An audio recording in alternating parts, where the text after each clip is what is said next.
from the CyberHub bunker and studio, you're tuning in to the CyberHub podcast.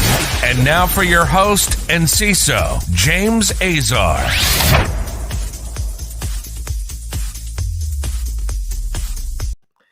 Good morning, everyone. Happy Tuesday. It's April 20th, 2021. This is your Practitioner Brief. We are live on Facebook, LinkedIn, and YouTube. Thank you for all of those that are subscribing to our show. If you have not subscribed yet, please make sure to subscribe and turn on the notifications so you know we go live every single day at 9 a.m. Eastern Standard Time.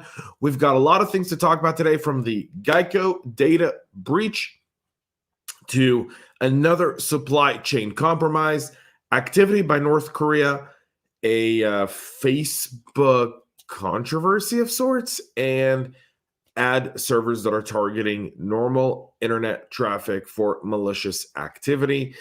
All of this and more is going to be coming up here on our show today, so make sure you stay tuned for that. Apologize, my voice is a little off today, but we'll get through the show. That's really what's important. A big shout out to our sponsors, KnowBe4, Wistic, and Ativo Networks. Make sure to check them out. They are available in the show notes. Let's get right into what's going on from a risk, impact, and mitigation perspective, but we won't do that until we take our traditional sip of coffee, my double espresso, which I desperately need this morning. All right. Geico is reporting that they are a victim of a cyber incident that resulted in driver's license numbers being compromised.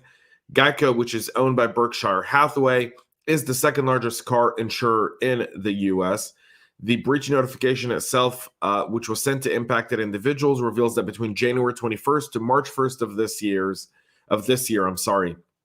fraudsters managed to gain unauthorized access to driver's license numbers by abusing the online sales system on Geico's website. We have reason to believe this information could be used fraudulently to apply for unemployment benefits in your name, according to the Geico breach notification. So something to just check locally within your state as well. If you receive any mail from your state unemployment agency or department, please review them carefully and contact that agency or department if there's any chance that fraud is being committed. There isn't a lot of information as to how they obtained the driver's license number. I did some research on it this morning, but I'll be honest, I wasn't as thorough as I typically am. Geico's a victim of a crime at the end of the day. What would be interesting for us, and again, if the Microsoft doctrine was being used here, this is how they got in, this is how they took out the data, and this is what we've done to take care of it, would make, I think, everyone as a whole just a little bit happier. We move to our next story, where hundreds of networks have reportedly been hacked in the Codecov supply chain attack. The Codecov supply chain attack is emerging, and it's being likened to SolarWinds. And so this is a report by Reuters here that's been written up by Bleeping Computer, and I found this to be a little bit more technical and a little bit more over-compassing than what Reuters had wrote, which was predominantly just, panic, oh my God. So Codecov also suffered a supply chain attack and went undetected for 2 months approximately. In this attack, threat actors gained Codecov's credentials from their flawed Docker image that the actors then used to alter Codecov's bash uploader script that was used by the company clients. By replacing Codecov's IP address with their own in the bash uploader script, the attackers paved the way to silently collect Codecov customer credentials, tokens, API keys, and anything stored as environment variables in the customer's continuous integration environment. Codecov, which is an online software testing platform, can be integrated with GitHub projects to generate code coverage, reports, and statistics, which is why it has over 29,000 enterprise customers. Codecov's initial investigation revealed that from January 31st of 2021, periodic unauthorized alterations of the bash uploader script occurred, which enabled the threat actors to potentially exfiltrate information of Codecov's users stored in their CI environments. But it was not until April 1st that the company became aware of the malicious activity when a customer noticed a discrepancy between the hash of the bash uploader script hosted on Codecov's domain and the correct hash listed on the company's GitHub account. Soon enough, federal investigators are involved. This has an eerie similarity to the SolarWinds attack. Again, 29,000 customers use it, from GoDaddy to Altition to the Washington Post, Procter & Gamble, IBM, and many, many others. The extent of this specific breach is still unknown, but if you are using Codecov in your environment, a few things you need to do is go and renew all your credentials right now. So that way you're essentially establishing a whole new set of credentials, so the old ones don't work and the attackers can't get access to your environment. And start digging in your environment for any unusual or not normal activity, keeping in mind that they could have access but haven't done anything to create unusual activity. So you kind of want to set the current parameters to any unusual activity so you're able to detect it right when it takes place. That's really, really important. I know that Codecov is trying to do their best with this. So again, we're not, if you want bashing, this is not the show to watch. If you want to make fun of someone, this is not the show to watch. We've got two companies this morning that are victims of cybercrime by cyber criminals, Geico being one, and now Codecov is the second. And so we're going to let them know that we've got your backs. And if you guys could use any help from the community, just reach out and we'll be happy to help any way we absolutely can. North Korea, criminals are again hacking and adapting web skimming for the theft of bitcoins. So North Korean government has applied the web skimming technique to steal cryptocurrency in an undocumented campaign that started early last year, according to researchers. The attacks compromised customers at least 3 online stores and relied on infrastructure used for web skimming activities and attributed to the past to the Lazarus APT, also known as Hidden Cobra. In a research published last year, Dutch cybersecurity company Sansec exposed Lazarus operation that had been ongoing since 2019 to capture payment card data from online shoppers. So here's the deal. I'm not going to go through this entire story.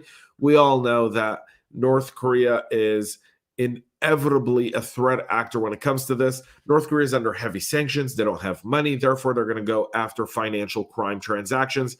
If you take payments, if you handle crypto in any sort of period in time, you got to tighten ship. You got to pay attention. You got to block out known IPs with the Lazarus group. You can find some of that on the MITRE website. You can find some of it on some of the repositories through threat intelligence companies.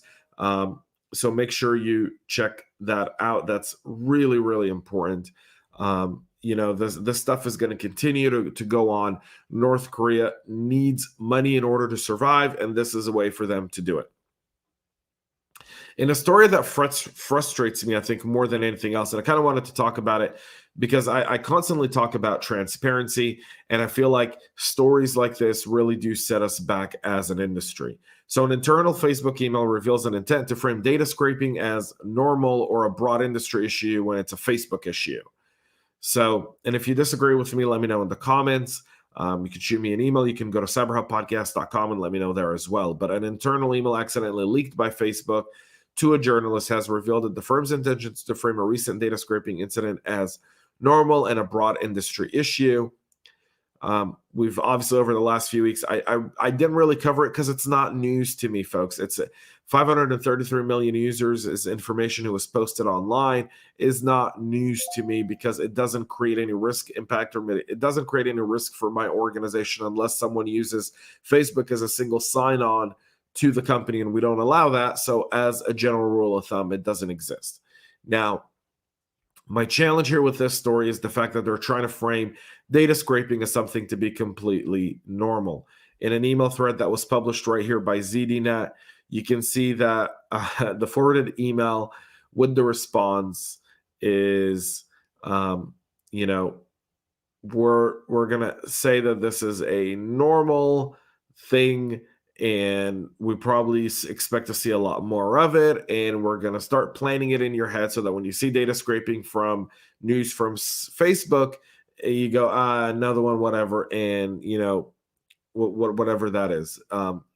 Again, I think this is significant. This is bad for the industry. We don't want to normalize bad access to data, and we definitely don't want to normalize data scraping. I don't think that's normal to begin with. So just a really bad move by Facebook here. Just really bad.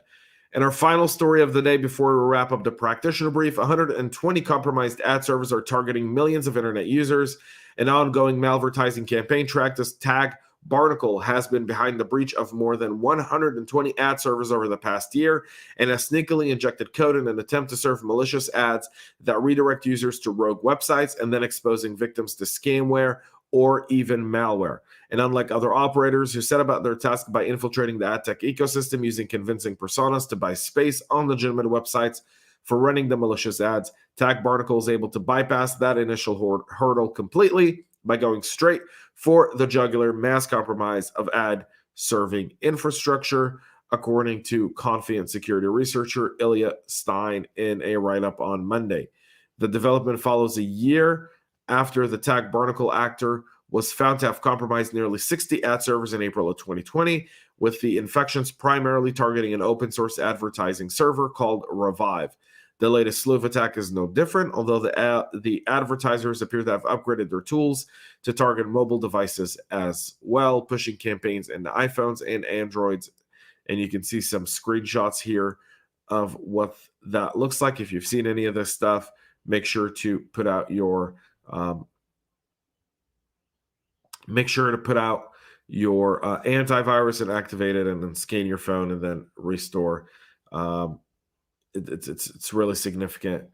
A few comments here as we end the show on the Facebook story, which is, I'm sure, but Avishai disagrees. It is bad, but common. Unfortunately, you're right, Avishai. It is bad. It is common, but trying to normalize it, I think from that perspective, to make it a non-story is more challenging, simply because it takes away the work that a lot of practitioners do in order to really build an effective and responsible cybersecurity program and a disclosure program with transparency. So that's really important as well. Folks, that's it for our practitioner brief today. Thanks so much for watching. Thanks so much for tuning in. We'll be back again tomorrow at 9 a.m. with another practitioner brief. Tomorrow night, the Tech Town Square.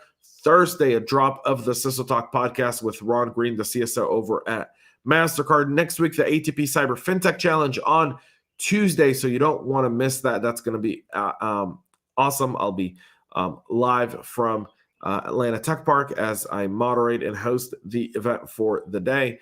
And so you don't want to miss that. Go to atpcyberfintech.com. Get your free virtual pass now. If you're in the Atlanta area and want to attend, and you're a CISO or CIO and just reach out to me and I'll get you a pass. Otherwise, folks, we'll be back with a lot more tomorrow. Until then, folks, thanks so much for watching and stay cyber safe. We love feedback, so make sure to connect with us on social media and subscribe to our podcast on your favorite podcast listening platform.